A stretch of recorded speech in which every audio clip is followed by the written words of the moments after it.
Hello and welcome to another Outlet Conversation. I am so excited to be with you today. I'm Vince Thomas, lead pastor of the Outlet Community Church, and I have a distinguished guest. Not distinguished. Distinguished guest. Diana, let them know. What do you do here at the Outlet? What do I do? Oh, wow. We don't have enough time for all that I do, but I am the executive director of the Outlet Community Church. I have the honor and pleasure of being the executive director. So I'm over finances, creative, human resources, really just all things from the business side as well as the creative side. So today we want to take you guys really an inside look into how we operate as a church. At the time that we're recording this, we are celebrating 5 years as a ministry. Wow. We are a scratch plant, which means that we weren't started by another organization or a denominational, church or as a mission. Truly just simple obedience, starting with what we had, and here we are today. And we were like, hey, we should give them an inside look into how we do what we do, because it's more than just Sunday. Behind the scenes look. Absolutely, 100% behind the scenes. And let me give you another behind the scenes before we go into what we do as a business. So Diana and I have been friends. Brace yourselves. For the majority of my life and some of... Majority of my life. So true story. Diana and I grew up together from the age I know I was 12. No. You said true story, right? Yeah. You were 11. Okay. I was 12. Anyway. I know it kind of looks like the reverse. I'm younger. Not He's at older. all. But yeah, he was 11. I was 12. We grew up a mile apart from each other.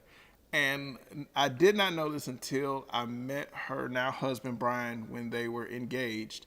But her husband, Brian, and I, we grew up in the same exact neighborhood. So it's just amazing. Ramblewood?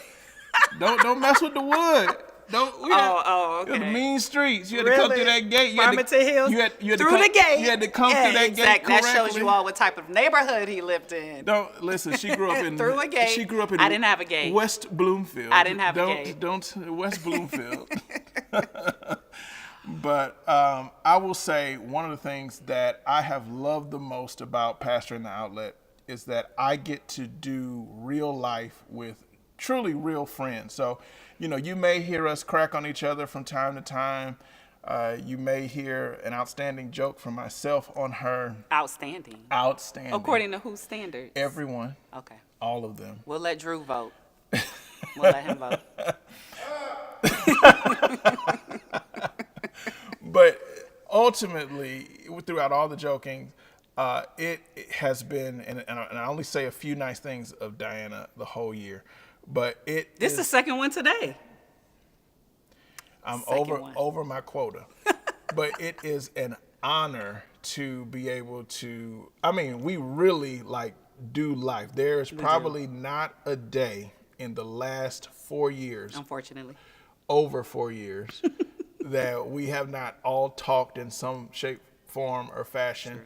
And it creates a beautiful dynamic because, we know how to have fun. But what I love is when it's time to get to work, we get to work. When it's time to get in our various roles here at the church, there is no mixing lines and so on and so forth. It's been a beautiful, beautiful relationship between our families, business-wise. And I cannot say enough about the job that Diana has been doing since January of 2019. Wow. Before we get into what we do, we are where we are today because of your leadership, your attention to detail. And I love the fact, and I've always said this about Brian and Diana outside of the church setting, but they're the type of people that you want to get to know and you want to be your friends. They are. Aww. That's three. So nice. That's number 3. We on the road today. But they're just those kind of people, and they show up for their friends, they show up for their family, and Ash and I really look up to them as our older, for her extremely, brother and sister. Because they've been that to us. They're the proud parents of all them kids. We have 2 kids. I don't know where he gets this all from. Any more than one is We multiple. have 2 blessings. 2 blessings. And they were really, I mean, just their wisdom of parenting. Like, we have just watched them. They have been, I mean, Brian is beginning school. I mean, you handle all this stuff with the church, but you all are there for your kids. You're there for each other. You know, they when Dianna can, they take her out on the town. I mean, it's... You mean when Ashley and Asher can, they take you out? They take me out, too. Oh, okay. They take me for walks. Oh, okay. Yeah, with your harness, so they could just pull you Pull back me in. But it's like, I ultimately believe, and this is just kind of what has been proven time and time again, who you are at home is who you bring to work. And so whatever's going on at home is going to show up. And what you are for the church as an executive director is, in essence, what Ashley and I are on the ministry side as the pastor of the church. Like, in a sense, we share equal roles, where, you know, I primarily focus on ministry, but, you know, am looking at finance because that influences it. And you're looking primarily on the business side, but you're also involved on the ministry side. Yes. Because those work hand in hand. And it really goes into really the first thing that we want to share. So there's this mindset that you can separate ministry and business. Oh, yeah. Yeah. I think that's a very popular mindset. But it's very hard to do. And you really can't separate ministry and business, because how can you have good ministry if your foundation and your finances aren't up to par? Right? The only way we're able to do what we can in the community and impact the community is because we are responsible with the resources that God has blessed us with in order to make a significant impact to various people. So to me, they go hand in hand. Absolutely. If we weren't responsible with, let's say, our members' resources, then, you know, how could we do the grocery giveaway? How could we, you know, bless people during the holidays?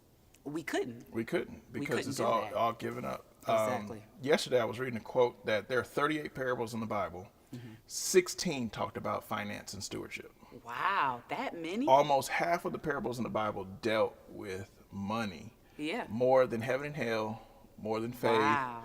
It dealt with the stewardship of resources. And so I believe that you can't have good ministry without good business, but you can't have good business Correct. without good ministry. Absolutely. They have to work hand in hand. And so we have to work as a unit. We have to work as a team. And to that point, I think leading up to us asking, you know, would you come on as executive director, was the reality when we first started. You know, I was in 2018 managing the resources as they came in and as they started. Right. But I realized that my pastor's heart would get in the way of good financial management. So I am the one who is like, no, we've got to give it. We've got to do it. Oh my gosh, here's an initiative. And so I would do it all at one time. And the reality was, you know, it's for the sake of cash flow, you need to plan this stuff out. Correct. And I knew Very much so. Dianna was, you know, she had recently graduated high school, arithmetic. Spell arithmetic.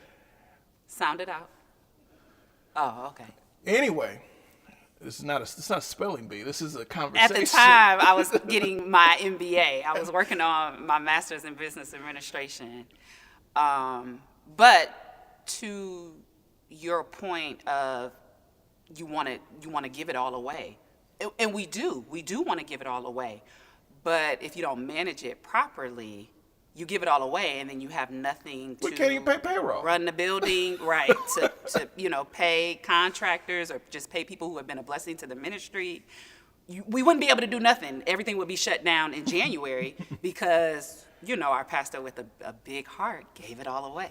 So, you know, and I think that's, for pastors, that's the heart that you should have, right? Yeah. You do want to help as many people as possible. And so on the business side, it's okay, how can we make this amount of money or these resources go as far as we can? You know, are we being as efficient as we can? Where can we save money? What can we cut back on so that more of the money goes back into the community? Because that's why we're here. Absolutely. And without that mindset, in a sense, your heart could open up to waste. Like you could find that you're not as efficient, as you said, with the giving that you're doing. So often when, again, she's completed her MBA, which was really huge. And it goes to really the philosophy of our church. Like, I want to get subject matter experts in every area of the ministry. I just don't want to. It's a blessing that you are a dear friend. It's a blessing that, we can hang and not talk about church. Who hangs with you? Brian Not is my us. friend. Brian is my friend. He's being nice. He is not being nice. He is my friend. I'd be like, Brian, respond to his text. He messaged you a few days ago. This is going on the third day. Like, you should just respond. Right? He's our pastor. That's what we're supposed to do. Anyway, Brian is my friend. Is he? He is. Oh, okay. And so we can hang out Okay. outside of church. That is a plus, but I ultimately Yes, want that's a people plus. who are qualified. I just don't want to, oh, you're my friend. We have a need. Come fill it. That's where you lose your friendship, because now you're frustrated because, okay, now I got to fire my friend. Oh, no, right. And that's a whole nother conversation. Oh, Lord. If you got to let go of a friend. But I think that speaks to the volumes of you and Pastor Ashley, where you do have people, experts in different parts of the ministry, and you not only have them set up in those parts of ministry, but you all truly look to them to operate in the blessing and the gift that God has given them. Yeah. And I think that takes a lot of humility. I think it takes a lot of selflessness from you all to do that, because you could easily, say, well, we want this, we want to do this, and we want to do this. Obviously, not knowing everything, none of us knows everything, but you put those people in places and you allow them to operate in their gift. And I think that's what makes the outlet who it is today, because it's not a dictatorship. We are all, working. You a dictator. Spell it. It is not a spelling bee. Don't use words you can't spell. Is that why we have Google? That's why you have Google. That's why I text you most of my conversations. But you talk to text. And then I get the tablet. See, that's terrible. Terrible. But so this brings up a great point, that really we have a culture of oneness, not sameness. Right. Because the reality is, and we'll be honest, Diana and I don't agree on everything. Correct. Even though I'm right a lot of the time. A lot of the time. And Pastor Ashley's right a lot of the time. And my wife and I don't agree on everything, and she's right a lot of the times. But there is that one time, like I told y'all. And to that point, you could take as a leader a mindset that, now I'm the pastor, this is what I want, this is what I do. Or if you got quality people, you say, okay, this is what I'm seeing based off your expertise. Right. Show me how this can be done and in what time frame. And Right. so I'll come, this is really good thing that we do. I'll say, I'm believing for this. And that's I think the grace part is, I believe that God can do this for us. There'll be, I remember there are times where I say, I sense God wants to do this. And you say, okay, here's the plan. Yeah. And that's the faith side. So there's like this grace and faith collaboration where I may speak, something that I heard in my prayer time, but in your expertise, you'll come with a plan to say, if we're going to do that, then you're going to need to eliminate X, Y, Z while we get to this point. And I mean, what I've noticed over the 4 years is that every time, God has not just met us. I know. He always exceeds. Like, we're like, yeah, we just need, this amount of resources or somebody to come through here. And then he always goes well above what we thought. And like, if we were worrying, it was really no reason for us to worry at all, because he had already taken care of it. He had already set the people in place to say, oh yeah, well, I know such and such, they can knock that out it'll be half the cost. Absolutely. So- Or we get a phone call or an email saying that we want to take care of this. And so even though, and that's another beautiful thing. So the plan, especially financially, we plan for it. We do our part. And then we end up not having to use it because Right. God then provides it. And now we're on another level financially. Yeah. The other side, as I was saying about the oneness culture, even though we disagree, oneness doesn't mean sameness. Correct. And it doesn't mean compliance. Correct. It's not just yes. I'm just, saying yes to whatever you said. Now, I never challenge what you got in prayer because Yep. I truly, I wouldn't be here if I didn't think that you truly hear from God and that he speaks and uses you and Pastor Ashley. So I never, like, when you say, well, in prayer, this is what I got, I'm like, okay, this is what the Lord said, so Here how are your can we options. make it, Yep. how can we make Yep. that work? 100%. Yeah. 100%. Absolutely. And it goes to really the working together and the oneness of the balance of power. And so in a non-denominational church, the pastor serves as the president, chairman of the board. Like the pastor is in a non-denominational church, in a sense, the CEO. Right. But I believe that the more power you have, the more accountable you need to be. Yes. And so with that initial power given to us in the original setup, we make it a point to pass power on You do. and systems of accountability and checks and certain things that we do to stay far away from the line. What line you talking about? I'm talking about that money line. So we've got Chitwood, who oversees what we do on the ground. Yes. Believe it or not, I could go and I do make the majority of the purchases, but there's not a purchase that is done without me saying, "Hey, Di, I'm thinking of." Correct. Or if And- I don't see it, like Correct. I see all purchases, yeah. And I many times I'll ask, well, what was this for? Well, who was that for? Well, who is this? And why? I think it's important on the business side to ask the why questions because that's just that's accountability on both sides. Absolutely. Oh, that's another good point. And I'm gonna finish out oneness and then talk about our checks and balances on finance. Because even though you're focused on finance, I don't have my head in the sand on finance. And even though I do ministry, you don't have your head in the sand on ministry. It is like we're looking at everything the same way from our various perspectives.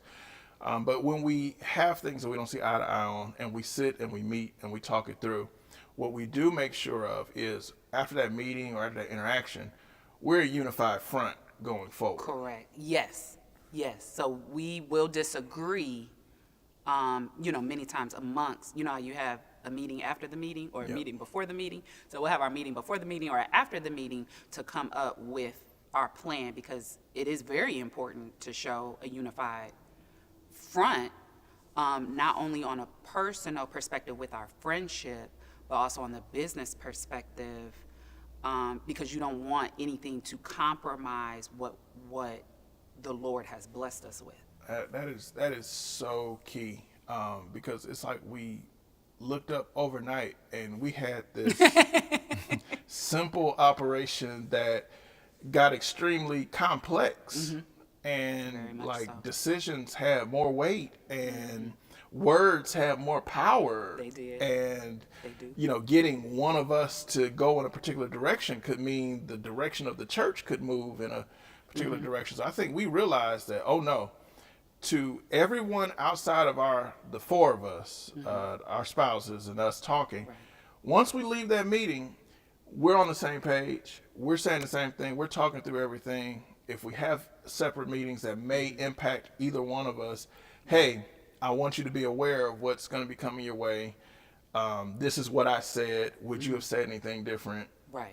And we make our adjustments like that because I have noticed that there are direct attempts to get us to, well, Vince said, or, well, Diana said. And it's like, no, because we're both saying the same thing. Yeah.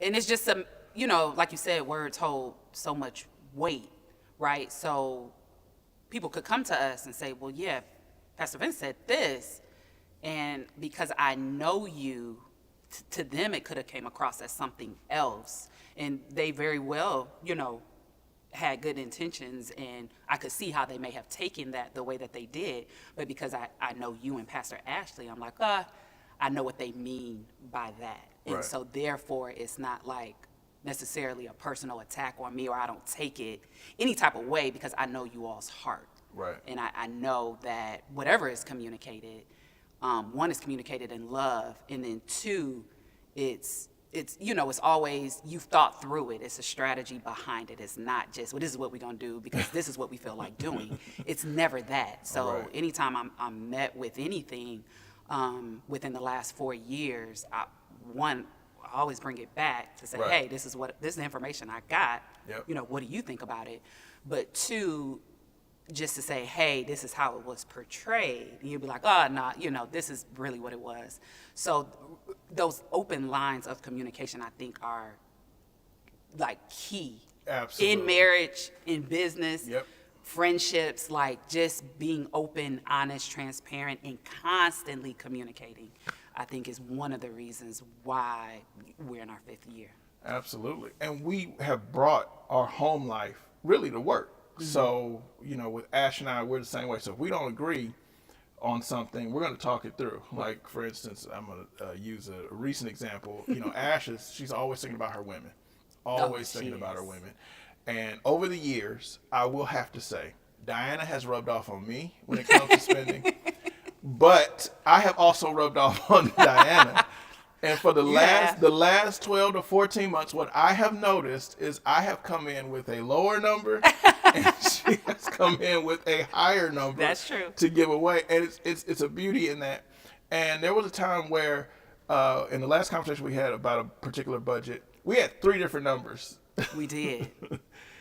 We did. And the 3 different numbers that we had, Diana had a number, my wife had a number, I had a different number.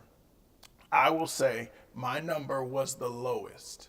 And surprisingly, because in the beginning when we started this journey, his number was always the most. Like, I always came in probably the lowest. Yes, no. Pastor Ashley would be like in the middle. No, you can't. And then you would be at the top. And I'm just like, whoa. Let's wheel it back in. So we got Q4 coming up, quarter 4. That's our biggest quarter. Holidays, Thanksgiving, Christmas, and we try to be a huge blessing in that way. And we'll give you a tip right now as we get into like the practical side of what we do. So we're in Q2, right? Yes. Okay. We're still in the second quarter. So I think all of Q2 then. No, Q2 and a little Q3, middle of the year. Mm-hmm. What we do, we'll give you just this practice that we do. We intentionally go on a freeze. And this was your idea. It was a great idea. You heard it. You heard her say. This was his idea. And when you said freeze, I said, freeze finances? I'm in. Gang, let's go. Let's go. Put me in, coach. Let's go. And what we do is intentionally, when the offering is about to be the best, we act like we have no money. That is, like, outside of operations, outside of if something comes up and we have to be a blessing. Mm-hmm. But we have a list of purchases, a list of projects that we want to do. Unless a designation comes in specific to that, we defer it until the end of our freeze. And I want to say over the years, we've kind of played with, we probably added an additional month to the freeze over the last 2 years. And what we've seen is, regardless as to how the year went, that freeze put us in position for everything that was to come down the road. Yeah. And that's the purpose of the fee. It's not just to, hold our resources and hold cash. It's really to prep us for our busiest time of year, which is quarter 3 and ultimately quarter 4 with Thanksgiving, Christmas, and then preparing for that following year. So that's really the main reason why we do it, and it helps us be even more accountable and responsible for the resources that our members and friends of the church have blessed us with, because it's like, okay, we can't spend anything so during this period, so that helps us plan even more. So on the front end, we've done some planning, because now we know, okay, during the freeze, we're going to have these events. So we have a predetermined amount. We're ready for that. Anything else comes up, it defers till afterwards. Right. And then we're planning for that, saving for that. We're getting ready for Q4. And the principle came from Genesis with Joseph when he was second in command. He had a dream. Okay. And he saw in the years of abundance, That's put it true. away. Put it away. Because when it's not abundance, you have to live on what you put away when you had abundance. Exactly. And if you're always expecting, because the economy does ebbs and flows. It does. So let me tell on myself. Uh-oh. So Ashley and Diana decided to get pregnant around the same time. I don't know. Decided? I don't know what was going Well, on. okay. With those men in those houses, they couldn't keep their hands off the women. Decided as if we did it on our own. So we just got together and was like, yeah, we're gonna do this at the same time. It didn't consult you and Brian. They tricked us, and we fell right into their plan. And there was a time where both Diana and Ashley last year were out on maternity leave. Correct. On top of that, that meant that I had to take back over some financial responsibilities, which gave me a whole new appreciation for what Diana did. And we were hit, last year's inflation was stupid. It was. 2022, that was stupid. But the freeze of 21 helped us to weather the top of 22. Correct. The freeze of 22 put us in position to do what we need to do, because we didn't know that where we're sitting was going to happen at the top of the year. Right. That came mid-year. That actually came in the middle of the freeze. It did. July. Yeah. Was it July? Yes. July. Of last year. Yep. So middle of the freeze. we're I think for us, we are so boring with what we do. We are not like you're not gonna have adrenaline in our meetings. Like we have the same tasks, the same system, the same setup, and all of these things, these just basic things, is really, in the grace of God, put us in position to do what it is that we're doing to this day. And like each week, you at the end of the week, let them know your process. I love your processing at like Sundays, Sunday afternoon, evening. Like you get us ready for the week ahead. Yes. So, of course, any payments that need to go out, we make those on Sunday. And then the audit that I do of the finances, I really try to do it every day except my off day, which is technically Saturday. So when you say audit every day, what are you auditing? So for the people at home. I make sure that our account, every line item on our account is placed into basically our accounting system. And in that system, you put the date of the transaction, the organization it came from or company that it came from, what category it falls in, whether it's pastoral care, supplies, independent contractors, whatever category. If there's a subcategory, you put that in. If it's for a women's event, next generation. He created this system, by the way, which is really, really good. It's a system of accountability. And then you put in the amount. You can put a comment in if you want to, and then of course we always have the description of what it is. And so on Sundays, I start the week out by making sure whatever line item, every line item in the account is in our accounting or our auditing system, and it's categorized accordingly. And then previously, I also was in charge of receipts, but now, that has been taken over by someone else who is such a huge blessing to the ministry. She does an amazing job, but basically at the end of every month, she will line up every transaction on that account with a receipt. So my philosophy is if it is going outside of the account, any transaction leaving the account, we have to have a paper trail, whether that's an invoice or a receipt. Just a memo of, hey, I bought this because of this, doesn't work. We have to have a paper trail. We have to have a receipt. We have to go back so that, let's say, 20 years from now, anybody wants to go through our books, they will say, oh, yeah, they bought this from Amazon for this event. They bought this from Kroger for the volunteers. Everything is accounted for. So that's basically my process that I do, starting on Sundays, and I do it every day of the week except Saturdays. Diana has this quote. So each of Uh-oh. us have quotes, but Diana has this quote. I got a quote. Yes, that stays in my mind. I laugh, and I know you're dead serious about it. And it is, y'all have not seen my follow-up game. My follow-up game is A1. It surely is. It is such a godsend. And so, to your point, we had to bring on additional team members, and we're talking about having to bring on an additional, process or team or some type of system on top of that. Yeah, well, we already have. Yeah, to make sure that everything functions, because what happens is, when you're starting off, you're the worker bee. Right. But after a while, as things get more complex, as things increase, you're being compensated for your mind. Yeah. And your systems have to facilitate it, so you're not doing something that is going to take time away from the important things, which are oversight. She is not lying. There is not one transaction that happens in our church that she's not aware of. But here's what I also love. That also means there's not one transaction in the church that I'm not aware of when it comes to auditing the account. So there, in essence, we have told people there are 3 audits that happen. Yes. There's your audit. There's the individual that we have to audit all the receipts. Yes. And then we have Chipwood. Yes. And you, because you go in 4. and you That's 4 approve. audits. Yeah. So Yeah. I before At least half of the transactions based on what it is. Yep.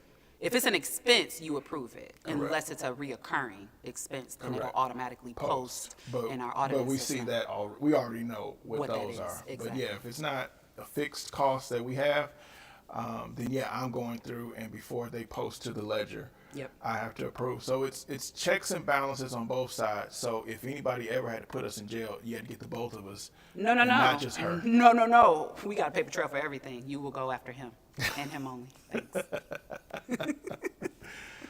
This was good. This was like, This was excellent. actually having the time to talk it out. Instead of just go.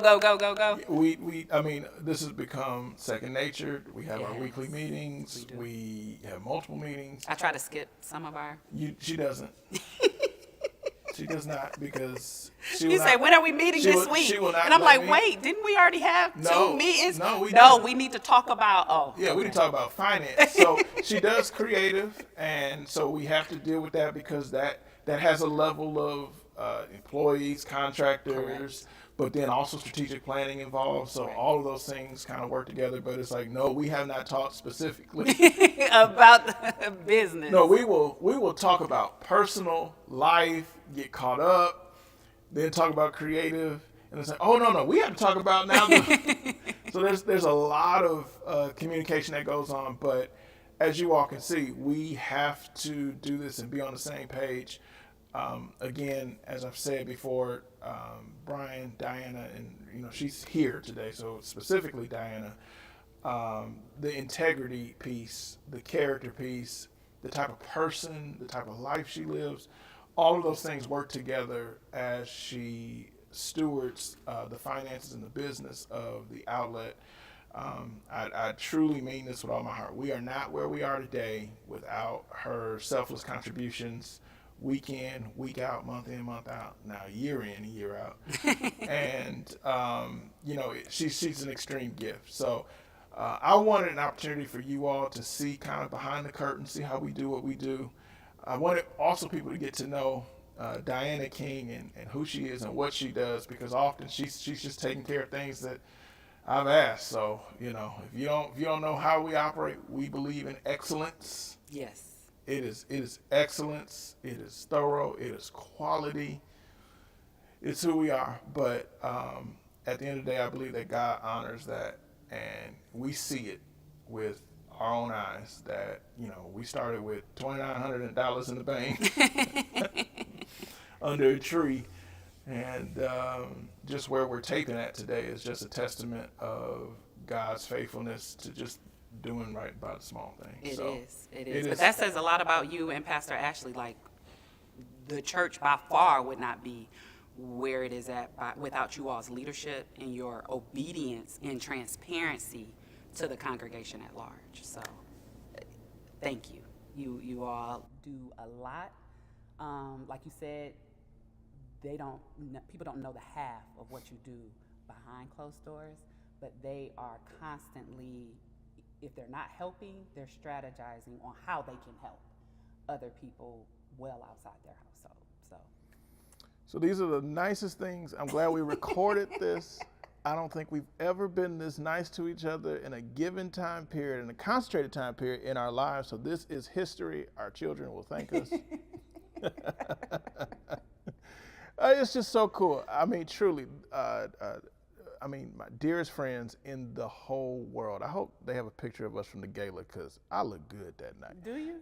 I did. Okay. I look like $1 million. Oh, wow. I brought you up. Did you? I mean, hold up, Greg. Oh, no. Pastor Ashley brought you up. Doesn't matter. Yeah. But my boat rose, so your boat. No, my boat was already up there. But the funny thing is, behind the camera is another one of our dearest friends in the whole world. I just love, like, relationships for us at the outlet are huge. Working together and loving who you work with genuinely just makes it so much better. So that's all we got today for you all in this outlet conversation. Thank y'all for coming behind the curtain. Thank you. We'll have more. We got to show you all the stuff that we do. Yes. So we'll see you next time on Outlet Conversation. Have a great one.